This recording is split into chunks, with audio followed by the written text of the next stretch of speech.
कि ब्राह्मणों का विवाह ब्राह्मणों में ही होना चाहिए, क्षत्रियों का क्षत्रियों में, वैश्यों का वैश्यों में और शूद्रों का शूद्रों में। विवाह का तालमेल जो बना है हमारे यहाँ अनादि से, उसको तोड़ना नहीं चाहिए, मर्यादा है। अब आप लोग मनमानी करते हैं, ये उसी का परिणाम है।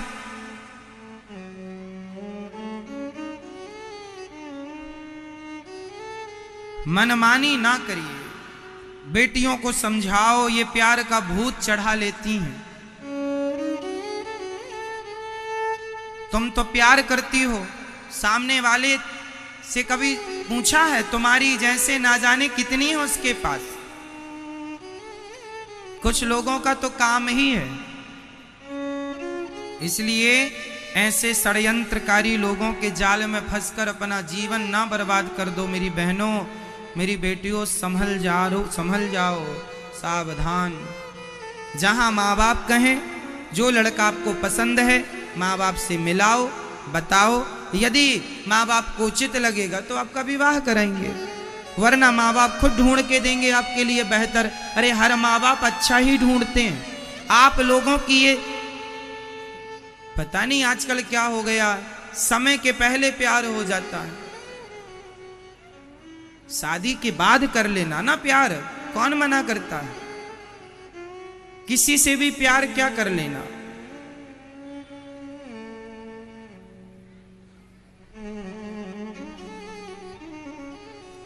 एक लड़की मेरे पास आई। वो लड़की एक ब्राह्मण घर की लड़की थी। समझिएगा, मैं कहता हूं कि ब्राह्मणों को ब्राह्मणों में विवाह करना है, क्षत्रियों को क्षत्रियों में, वैश्यों को और शूद्रों को शूद्रों में। क्यों कहता हूं? इसका बहुत बड़ा कारण मैं आपको बता रहा हूं। एक लड़की मेरे पास आई, उसने कहा महाराज जी मैं ब्राह्मण घर से हूं, पर मैंने एक बहुत बड़ी गलती कर ली है। क्या? मैंने एक लड़के से प्यार किया था और शादी कर ली। मैंने कहा ठीक है, अब कर ही ली। नहीं महाराज जी मैं बहुत पश्चाताप कर रही हूं। क्या पश्चाताप है?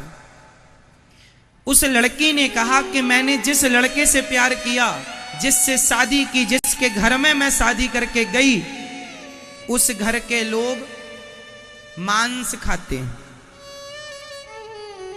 मछली, मुर्गा, बकरा, बकरी सब खाते हैं, और मैं ब्राह्मण घर की हूं।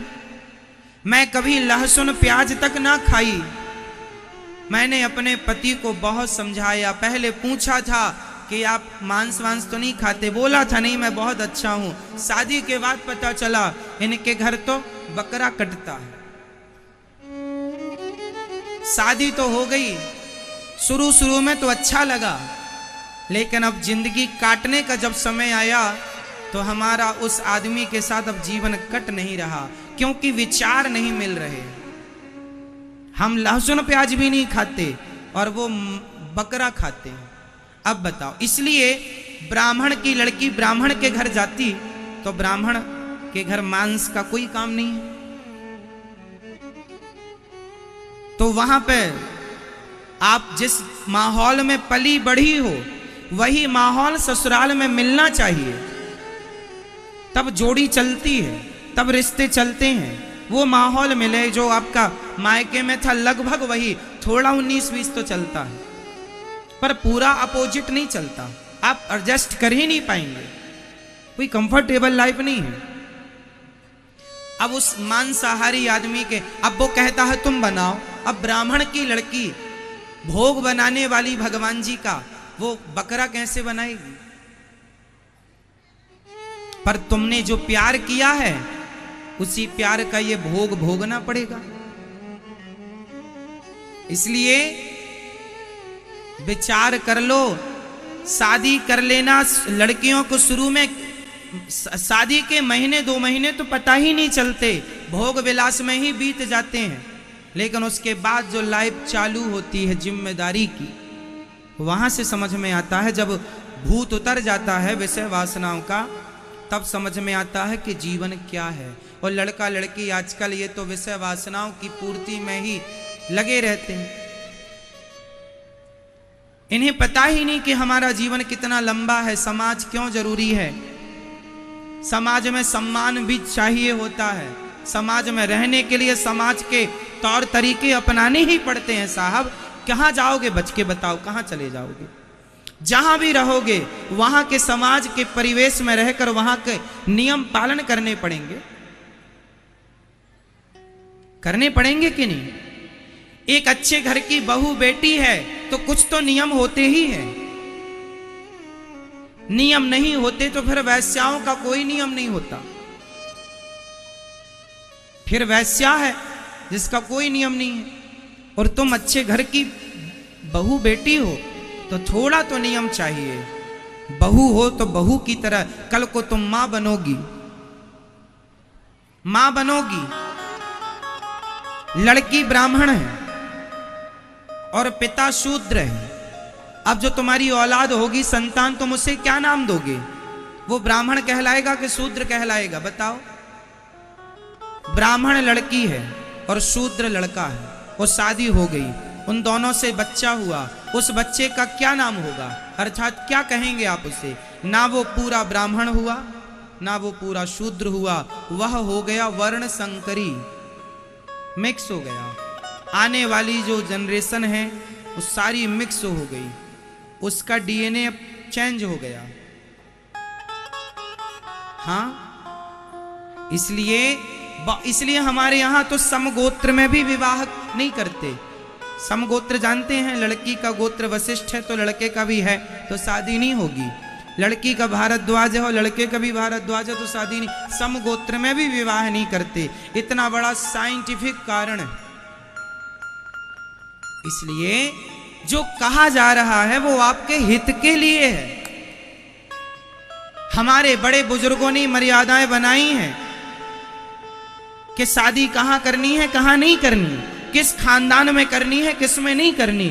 तो विचार करके तुमसे ज्यादा समझदार थे वो बड़े बुजुर्ग जो नियम बना कर गए हैं। जब लड़की श्रेष्ठ खानदान की और लड़का श्रेष्ठ खानदान का, और उसके बाद जब तुम्हारी संतान होती है तो श्रेष्ठ संतान होती है। अब लड़का कोई, अब सोचो, हिंदू लड़की और मुसलमान लड़के से संतान हुई तो वो संतान क्या होगी? क्या कहलाएगी वो? इसलिए समझो, साइंस को भी समझो। मैंने साइंटिफिक भी ये बात समझाई है कि आप लाल गुलाब को सफेद गुलाब की कलम में जोड़ दीजिए तो उसमें से जो गुलाब होगा वो तीसरे ही कलर का होगा। ये हम नहीं कहते, आप प्रैक्टिकल के देख ले, प्रैक्टिकल करके देख लेना। हाँ या ना?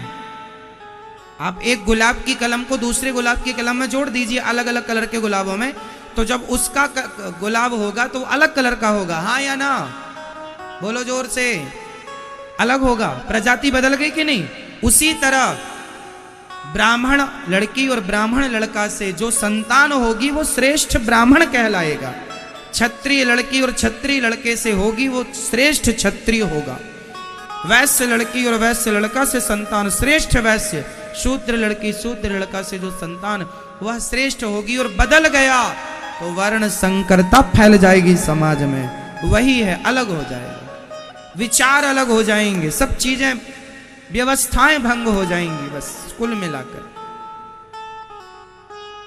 इसलिए शादी विवाह में इतनी जल्दीबाजी मेरी बहन बेटियों को नहीं करनी चाहिए। पढ़ी लिखी हो, नाम कमा लो, पैसा कमा लो, इज्जत कमाओ।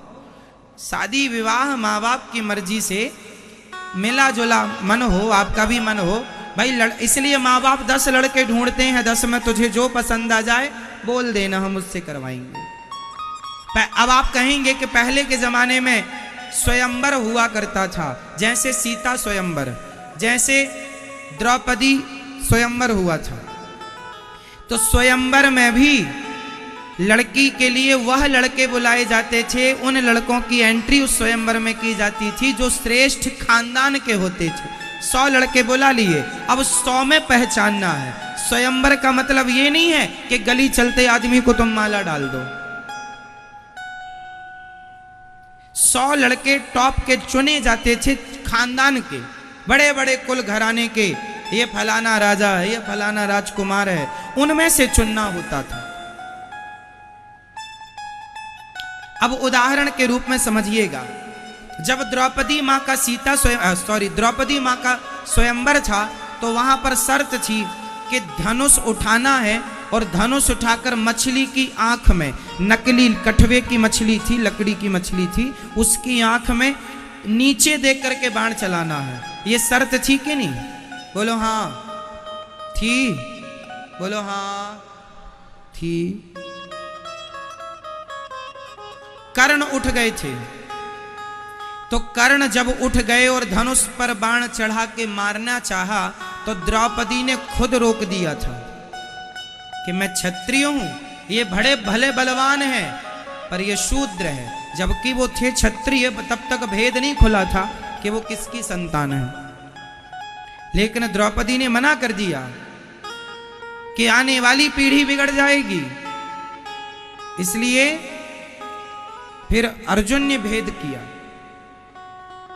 कुल मिलाकर शादी विवाह में बहुत विचार होना चाहिए, और विचार करके ही विवाह करना चाहिए। बिना विचारे जो करें, बिना विचारे, जोर से, बिना विचारे जो करें सो पाछे पछताएं, और काम बिगाड़ें आपनो जग में होत हंसाएं।